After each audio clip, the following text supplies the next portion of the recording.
G'day there, welcome to this Mark's Reviews and Tutorials video. We're installing a big heat pump heater, and I've gone and not brought my spirit level with me. Spirit level just lets you know when your slabs are level so that the heater will sit properly.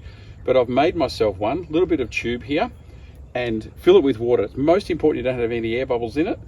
And if you fill that with water, you will find that the water will self-level, and you can, we've just finished doing this now, but if you come right up, you'll see that that is spot on for level. And if I lift this here, you see it'll go up by the same amount both sides. We come down to where it's level, and there, it's exactly spot on. And come down at the side here, the same thing goes, the self-leveling of the water, and there, that point to that point, it is level. So we've got it all nice and level, just made with the tube.